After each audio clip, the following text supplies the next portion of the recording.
Hey guys, I'm Kyle Carroll, and today we have special guest Tiffany Taylor, who's a peak performance coach, and she'll be joining us as we got a lot of good questions for her, and really interested in finding out how she helps people perform and the background of the business that she's in.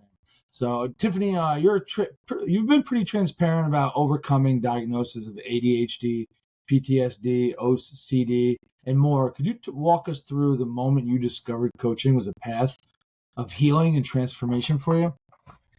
Absolutely. I love this question. And thank you so much for having me on.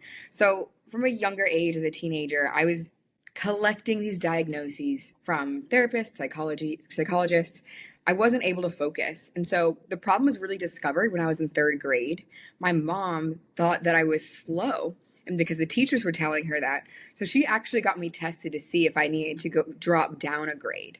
And what they found is that I actually had a really high IQ and that my reading level at third grade was already the seventh grade reading level. Oh, So wow. the challenge wasn't that I wasn't smart, it was that I was slow because I was constantly redoing things. I would get anxiety when I finished a project first or an assignment first. I'd look around, everyone's still working. I would erase all my answers and I would do it again. And then I would do it a third time. And so anxiety and ADHD and distraction was slowing me down in my own performance.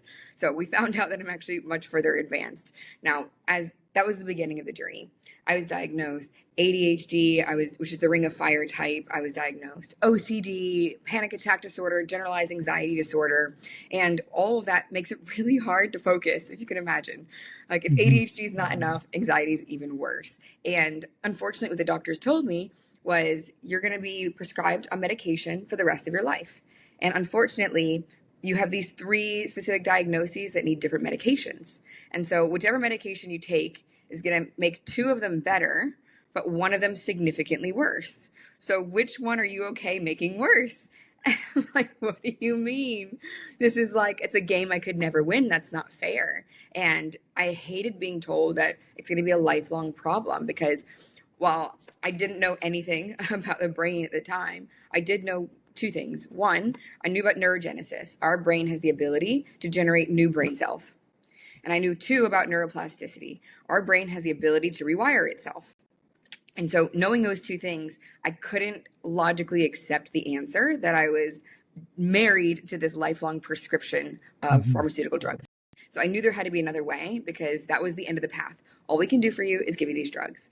That's when I started learning about the nervous system. That's when I started learning about trauma work, neurolinguistic programming. That's when I started understanding brain scans and what exactly in the brain is different for someone with ADHD versus not. Okay, based on that, how does my diet, nutrition, exercise, and sleep need to be different than the average person in order to get rid of the symptoms? And so that's really where my journey began. That's where I discovered coaching, and that's where, a lot of the symptoms just started disappearing like crazy. Well, what was the turning point that made you realize that you could use these tools to help those who felt overwhelmed, mentally stuck and under functioning, and help them guide themselves to a better place? So, whenever I'm doing diagnostics for productivity, what I found interviewing hundreds of entrepreneurs now is this: if you're struggling to focus, it's going to come down to either your mindset, which could be subconscious beliefs. This could be trauma that's unresolved emotions, the belief that you're not good enough, you're never going to amount to anything, all that stuff. It could be mindset. Or it could be you were never taught how to organize yourself. You're still working on a to-do list. You don't know how to operate with a calendar or a task management system. And maybe organization is not your strong suit and you need systems. But the third part here for diagnosing productivity is biology. You could have a winning mindset and the best tools for time management and organization. But if your body is not well nourished, well taken care of, if it's working against you, it doesn't matter how great your mindset is, you're not going to be successful because the body's always going to win, right? If you overwork Mhm. yourself, you're working to the bone, you're part of hustle culture, what's going to happen is you're going to get sick. And who's going to win? The body. Because the body's always going to get what it needs. If you don't give it enough sleep, it's going to force you to become sick or tired, and then it's going to force you to get the rest that it actually needs. So, biology means regulating the nervous system. Biology means making sure your nutrition's right, the sleep's right, and making sure your neurochemistry is right so you're actually able to focus. What is something that someone could do just as a simple task, I guess, to kind of maybe get better sleep? What are the small steps to getting on track? I love that you asked that question. What I find is that most people are operating based on feelings. In business, you would never operate a business based on feelings. You want numbers, Hmm. you want metrics, right? It's the only way you can improve. Same thing in any sport imaginable. You don't say, I felt like I did good today. It's like, well, what were the results? What are the numbers here? How can we improve your performance based on that? And I want everyone to think the same thing about sleep. It shouldn't just be that you felt like you slept good. You should know that. So I think the biggest small step someone can take today is just get something to track your sleep. Whether that's an Aura ring, whether that's a Whoop strap. I think Whoop has a free 30-day trial too, so you'd be able to see it. But just look and be the observer. See where your baseline is first before trying to improve it. You then will be able to improve it because maybe you're not getting enough deep sleep. Maybe you realize you're chronically sleep deprived, which in order to be categorized as that, you only need less than 7 hours a night of sleep. Yeah. So the first step is measuring. Become the observer and start becoming familiar with your baseline. That way you can learn, okay, wait, what can I do to improve? And then as a next step, it might be supplements. It might be no screen time at night, right? Then we can start talking about hygiene. The first step is tracking. Oh, I see your stories on Instagram. You're like, oh, she wants to know this. I want to know your baseline. It has me laughing, but it also like intrigues you to kind of like, what is it that she's talking about? What is the baseline? Yeah. So just seeing where your body's currently operating at. When we were kids, our teachers and scientists could not answer the question, why do we sleep? They've also, at that point, done zero research in human history on food and brain function, on food and focus. This is a relatively new area that, for some reason, we've never asked those questions before, but now we're studying it. Before we had to guess because how else do you know how well you slept? It's just based on your feelings. But today we have technology that can actually let our body speak to us. So we don't have to operate on guesswork. And this is part of, modernizing our health, modernizing the way we're operating. So to answer your question, when you're measuring, okay, wait, pause. I lost your question.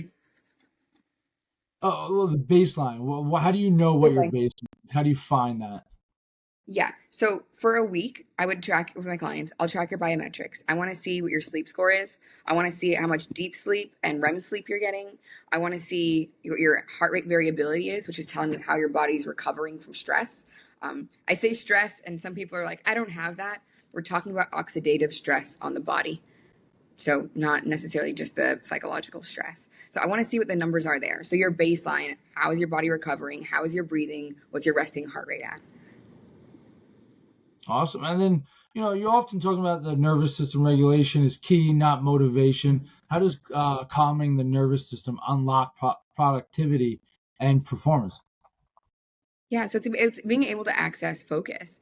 If you have 100 tabs open in your brain, and if your brain is working overtime to suppress or repress memories or trauma, you're going to have very limited mental bandwidth. So you can think of it as a computer.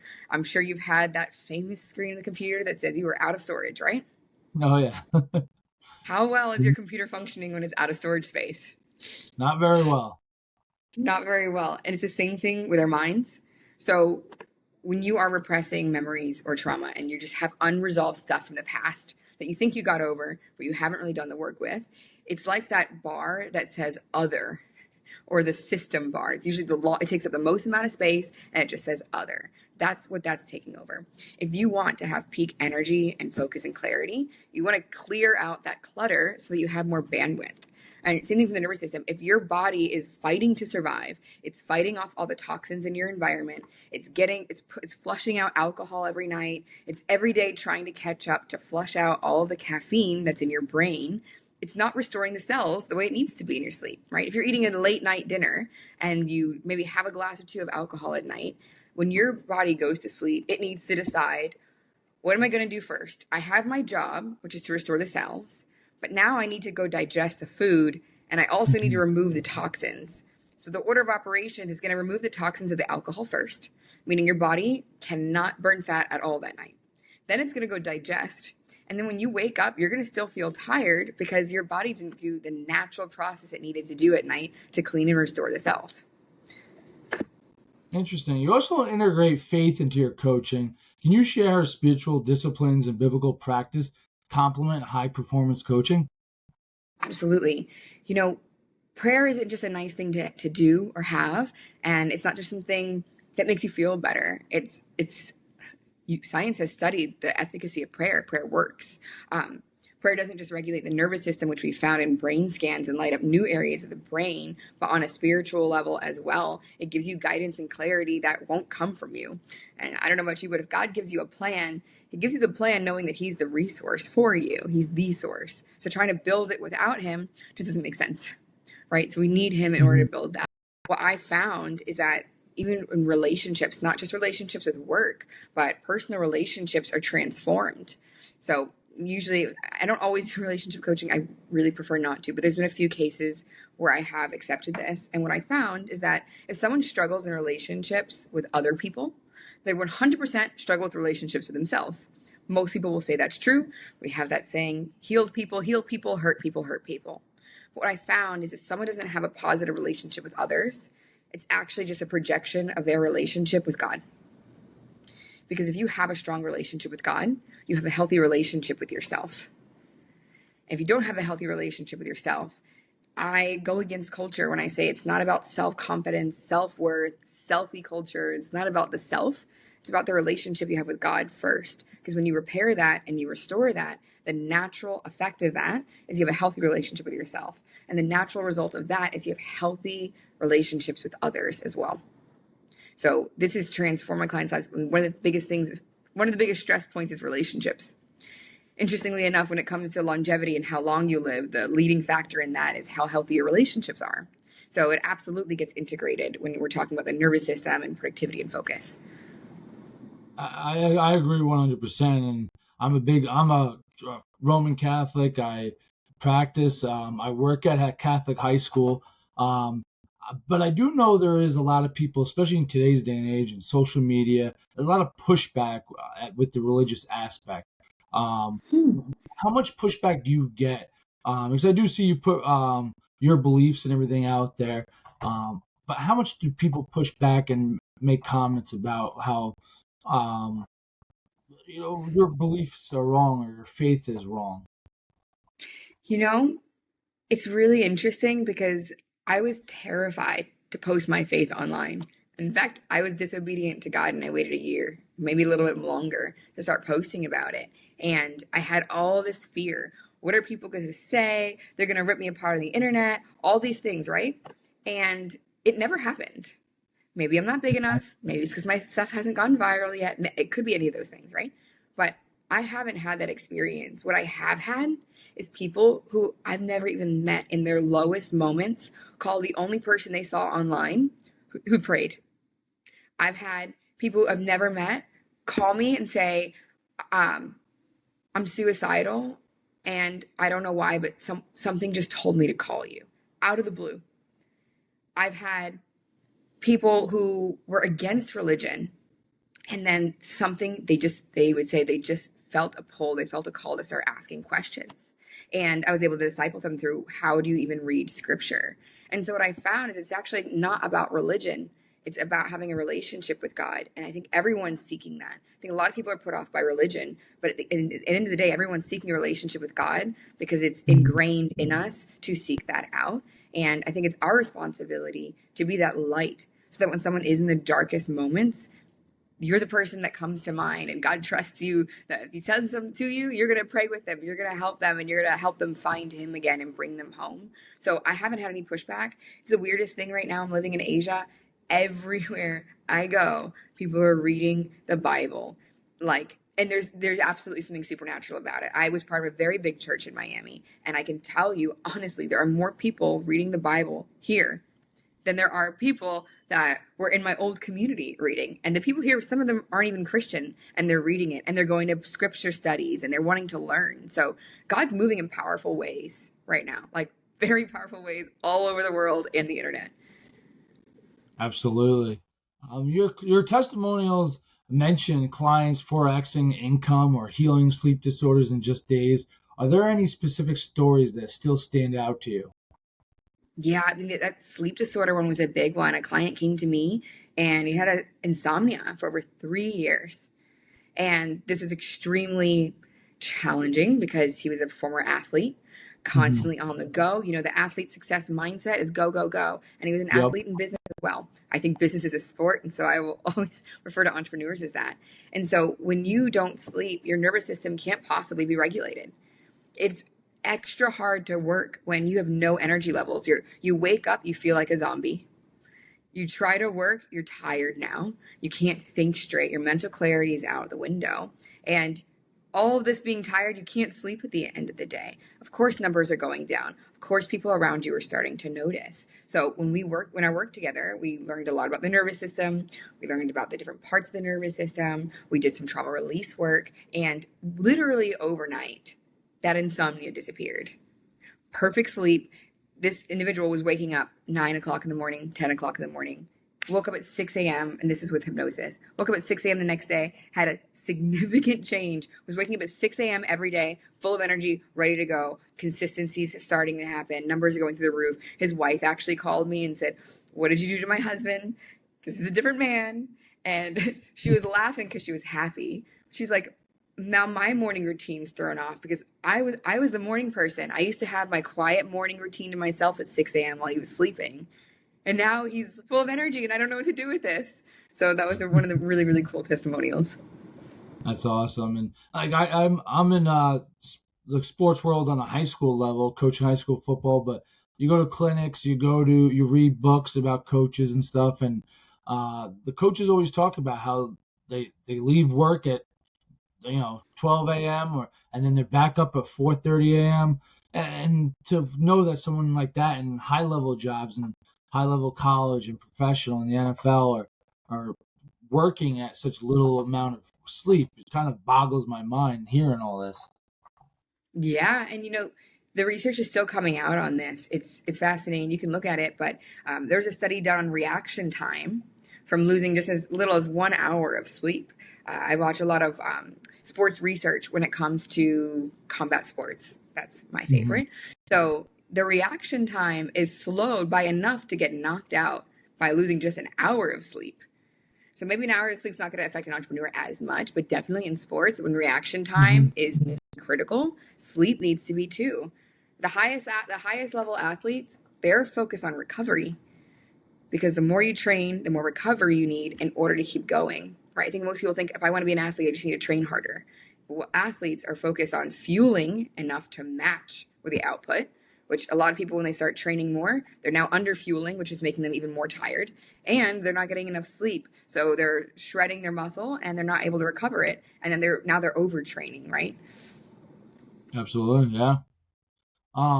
What's the most surprising transformation you've witnessed in a client after nervous system or mindset coaching? I would say surprising. Oh man, I have two I can choose from. Surprising as in I wasn't expecting it. I had a client drop 10 pounds in like 12 weeks. That wasn't the goal. The goal was just to focus better. And though when we regulated the nervous system, we did some mindset work together. We really nailed down sleep. Like we really got that organized. And I actually told him to cut the workouts in half. He was doing 6 workouts a week. I said, drop to 3. When we did that, 10 pounds dropped right off. So that was surprising because we weren't expecting the 10 pounds. Of course, it was welcome, like amazing. So that was surprising. Another one when it came to the mindset side was helping a single mom she's a single mom. She's in school for her doctorate degree and she's a business owner, helping her reach multiple 6-figure months from zero in the time of the pandemic when the whole business had crashed. So basically starting a whole new revenue stream and bringing it up above 50K a month within 6 months was really amazing. I was really proud of her. That's awesome. And you talk about aligning the brain, business, and beliefs. Could you break down what it looks like in a practice? What do you mean in practice for bringing it together? Well, like the three levers of total alignment. Mm-hmm. Like, how would it go about doing this? How would you get to be able to put this all together so these like the single mother can accomplish um, making 6 figures month after month? Yeah. So what I love about coaching is it's deeply personal. It's a relationship that you build with someone so you can see their blind spots and then help them from there. I don't have a program that includes all those three things. Those are really three different avenues to work with me. That would be far too much to put in at once. So some people come to me and they just want to focus on spiritual wellness, spiritual foundation setting. And I have a lot of free resources for this as well. Some say I just need to get the business aligned. Okay, we're going to do the productivity diagnostic check for the three parts that I shared before. And then we're going to put together a strategy. Or we're just going to focus on the nervous system reset. We're just going to focus on the biology side. So those are the three different ways that I work with people. It's not necessarily all together.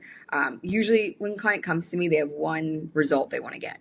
They have a really big problem that's holding them back and one result they want to get. So when I'm working with someone one-on-one, I'm looking at, with all the tools and resources I have and all the programs that I've taught, all the workshops I've taught, what is the straightest path for this individual to hit their goal? And then I put together a plan encompassing all of these things together for them. Awesome. And yeah, my follow-up question was pretty much, how do you help clients structure their business model so it scales the impact and income, yet still honors their soul and rest? Yeah, so I typically work with, when it comes to business coaching, I typically work with businesses whose goal is to get to 6 figures a year. And when I'm doing that, the number one problem I see is they have not done the math of, if I want to make 6 figures a year or 6 figures a month, how many clients do I need to have in order to get there? So what a lot of people start off with is something, I want to do a $7 ebook, or I want to create a $100 product. And I said, that's great that you're going to create that, but let's look at the order here. How many sales would you need to make? It's just very basic about how many sales would you need to make in order to hit your 100K goal, whether it's 100K a month or 100K a year. Okay, how many people need to know about this in order for you to make that goal? And how are you going to get that much traffic? And that's usually the point of overwhelm, because if you don't already have experience with a mass audience like that, and you don't already have an audience, you're probably not going to hit that goal. And you're probably going to spend so long trying to hit it that you're going to burn out and give up, which is what most people do. So I always share is, okay, how can we reverse engineer this so you're hitting your goal and you're building the confidence, showing yourself that you can do it. You start with one-on-one first, for example, if it's coaching. Start with higher ticket first. Get your base, get your foundation laid, and then you can start focusing on smaller products. Awesome. And then your dream life vision includes emotional, financial, geographic, and time freedom. Could you describe what it looks like for you now? Absolutely. Right now, it looks like my driver in the morning picks me up at 7 o'clock, brings me over to the wellness center where I go on the treadmill, I get my steps. I'll go then to the pool, I'll have a coffee, I'll read the Bible. I might do a cold plunge after that, take a shower, get ready for the day, get some work done. Maybe I'm working from a cafe or from a villa somewhere by the pool. After that, I'll probably get my workout in. I'll do strength and conditioning, or I'll do Muay Thai. I'll definitely do another cold plunge after that. Maybe the infrared sauna as well. Go for a massage. Someone invites me, maybe friends are going out for dinner, I'll do that as well, and then I get to bed early. And what makes that freedom for me is if money was no object, if there was no restrictions on anything, it's exactly how I would spend my perfect day. I'm not stressed about anything. I'm not worried. I don't have to be back anywhere. No one's like waiting on me to be in a physical location. That's what I mean by that freedom. You mentioned driver picking you up. Is that because of, in the past, some guy ran you over while you were driving a little moped? Oh, what a good detail you just caught there. Yeah, I crashed. That was the last podcast, huh? I crashed the Kawasaki Ninja in 5 years. That was 5 years ago now. I have Yeah. not driven a motorcycle since, like a big motorcycle. I have still driven mopeds, but right now I've learned that I'm learning the art of surrender. Yeah. So although I can drive right now, something just feels so luxurious to me about having a driver pick me up the same time in the morning, having that relationship with someone that says, good morning, how are you? Mhm. Have a good day. I really enjoy it. It makes me feel luxurious. So that's why I'm enjoying it. That's awesome. For someone feeling stuck or overwhelmed, what's the first powerful mindset or neurological shift you recommend to start moving forward? The first thing I would do is just do a brain dump. If you're feeling stuck, it's usually because a lot of thoughts are going in a circle. And so if you can map it all out, I would do it, every little thought you have from every area of life, just put it all together. In fact, Writing it out is probably better, but if you're a typing kind of person, type it all out. Then go to ChatGPT, paste it or put the picture and say, organize my thoughts and tell me where I'm stuck. Literally, this is such a good tool for that because it'll catch your patterns for you and reflect it back to you in an organized way in a time when you're struggling to organize your emotions. Do I say use this as a tool all the time? No, that can be dangerous. Your brain actually decays when you use ChatGPT too much. But if you're feeling stuck, that's the very first thing I would do. Let's figure out what specifically is the overwhelming thing. Usually, if you have an emotional burden on you, you're going to find other things to stress you out in an act of avoiding the bigger burden. So I would find out what that root emotion is that you're avoiding once you've already done the brain dump and then address that. That will usually help you unlock whatever that mental gridlock is.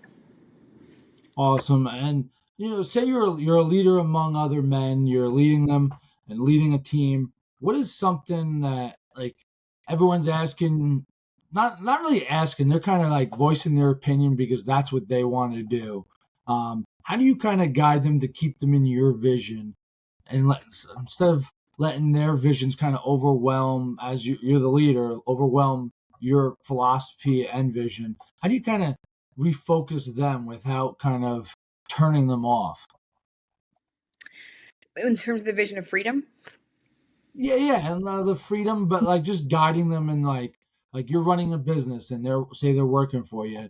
How do you guide them back into without like turning these? A lot of times, like I guess employees maybe either think things are done if they do it their way, it's the right way or will be better.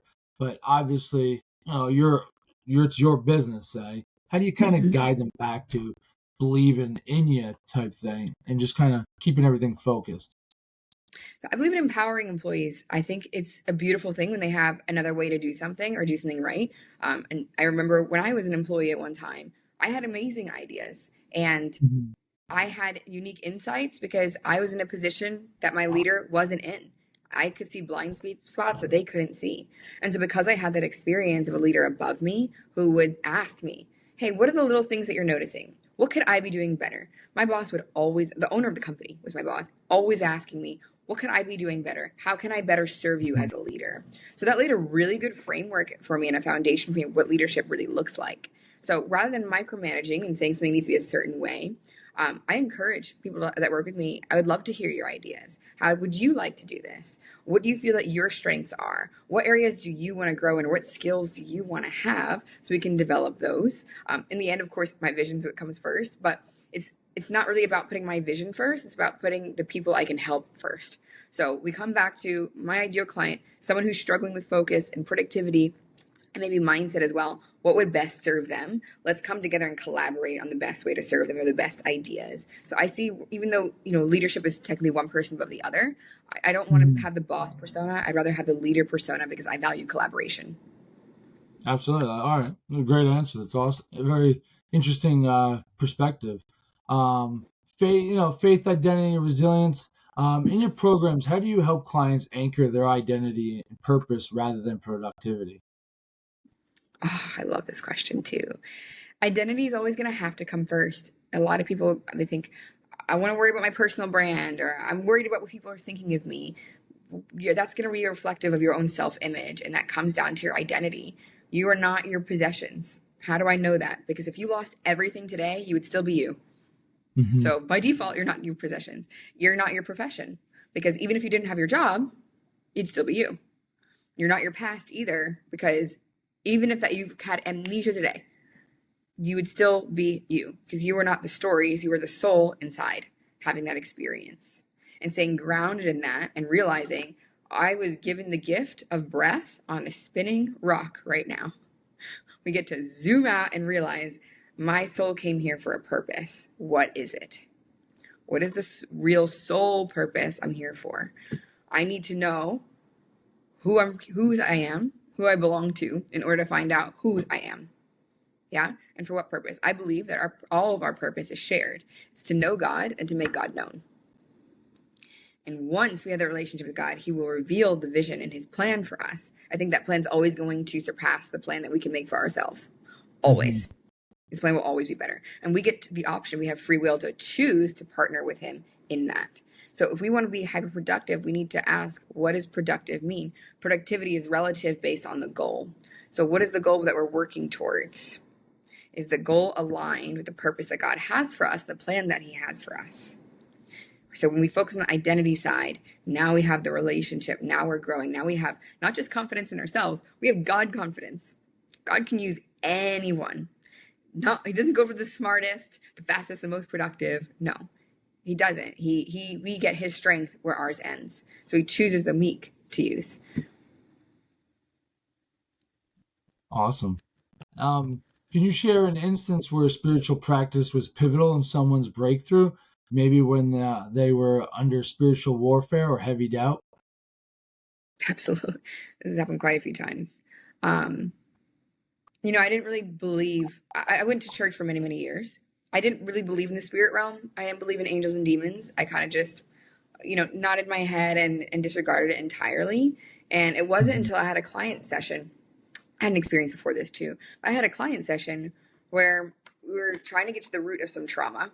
And the phrase that I heard was, I'm afraid to be successful because I have a dark side of me.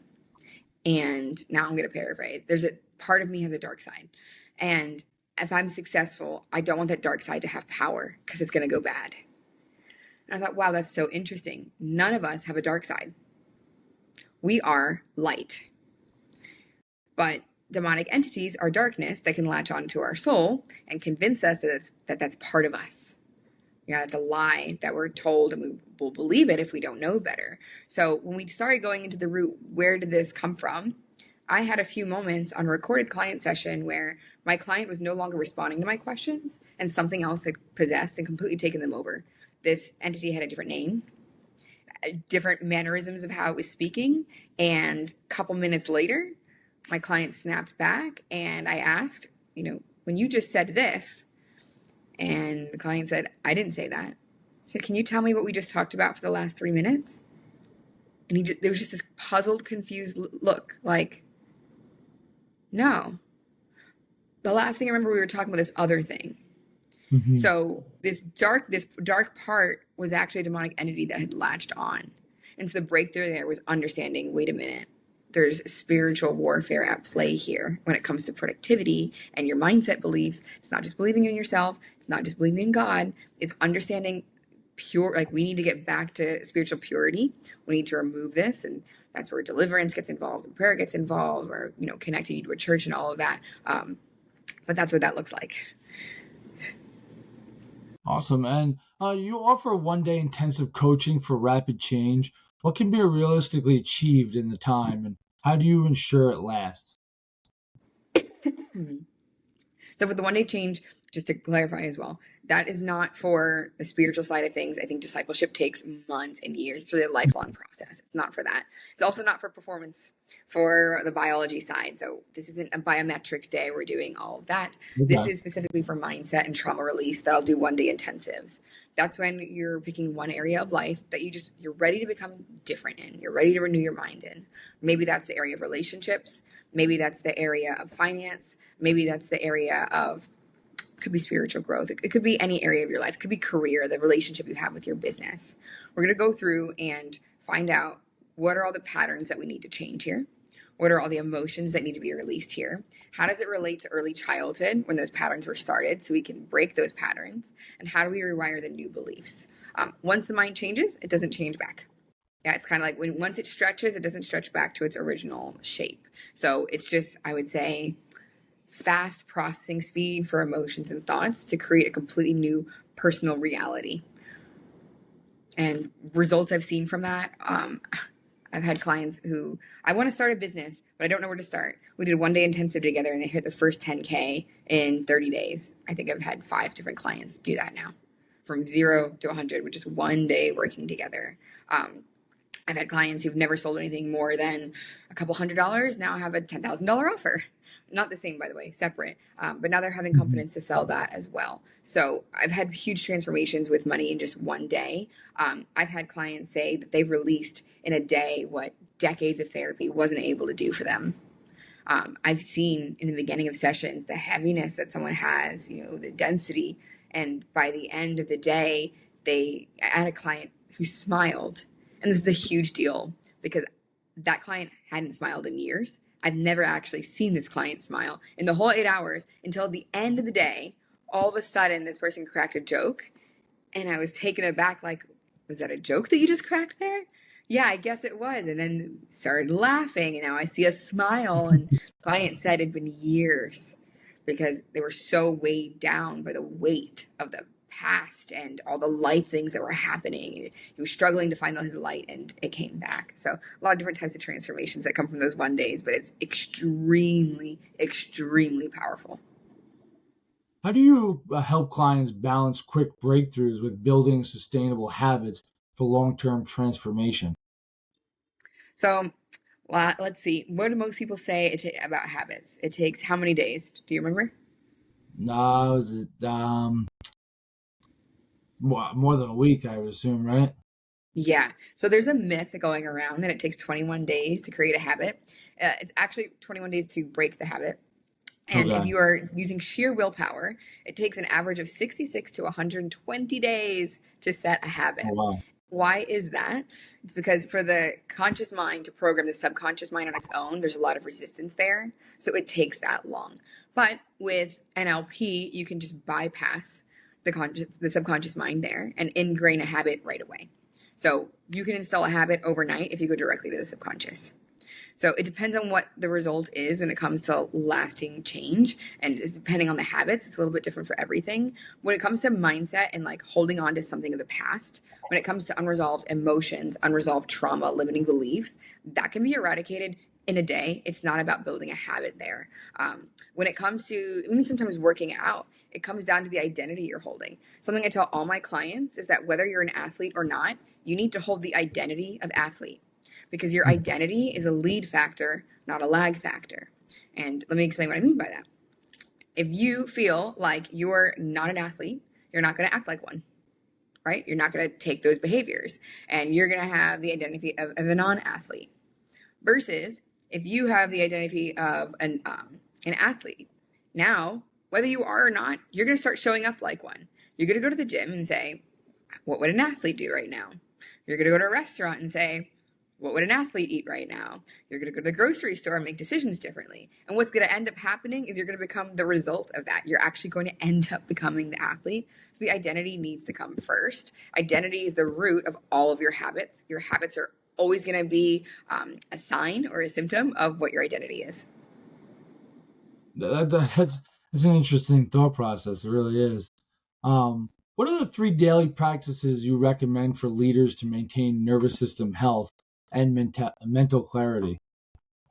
Okay, 3 things you can do on a daily basis. Definitely be tracking the sleep and optimizing it, not sacrificing sleep. There's a ton of other incredible things you can sacrifice on a daily basis.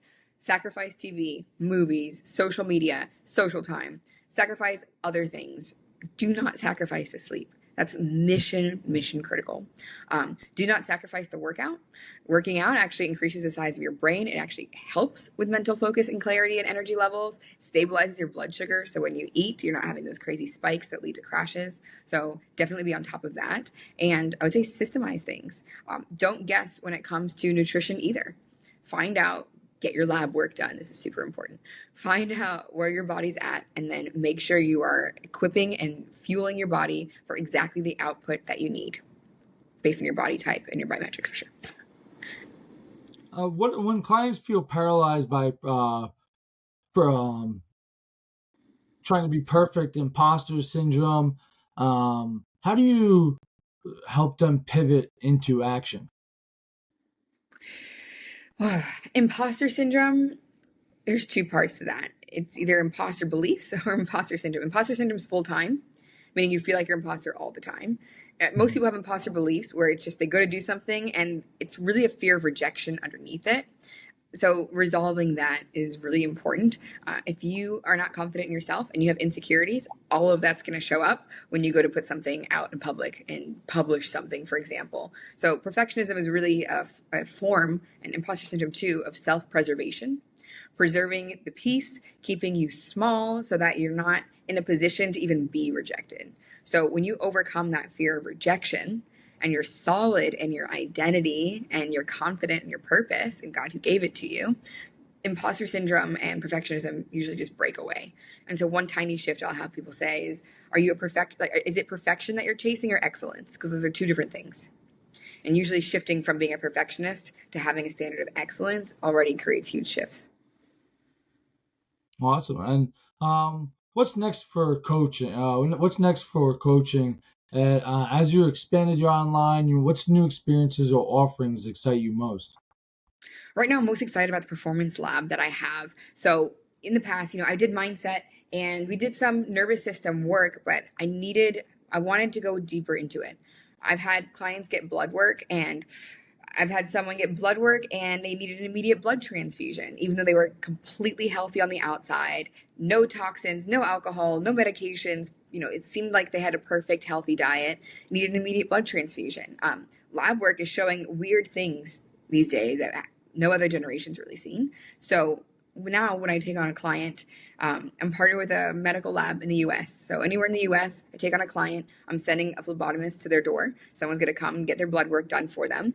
And we're going to have access to that information so we can make nutrition-based decisions, for example. So I have a nutritionist on my team that's building out a nutrition plan for my clients. They're also getting an Oura Ring or a Whoop strap, and they'll be plugged into an app so that I can see their numbers and help them make real-time, data-driven decisions on what can I do to change my environment or my schedule to sleep better and to have the focus that I need.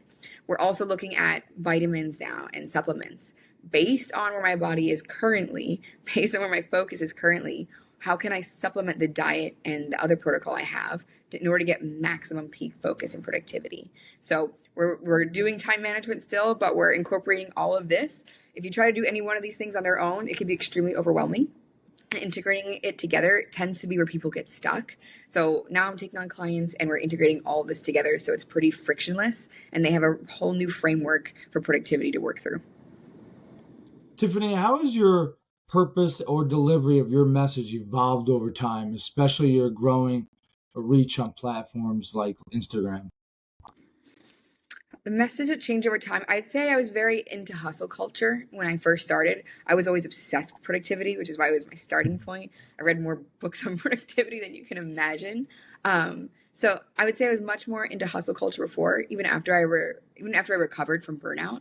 But once finding God and understanding, redefining what success looks like in His eyes, coming back to, okay, it's not necessarily just input versus output, not necessarily just the materialistic goals or milestones, but you actually now, in my opinion, can't have success without God, because you need that peace in life. You need that protection. Like, that relationship is life-changing. So productivity now, it just has more prerequisites, I would say. It's more holistic even than before. So my message now is, productivity without peace, is it even worth it? I don't think so.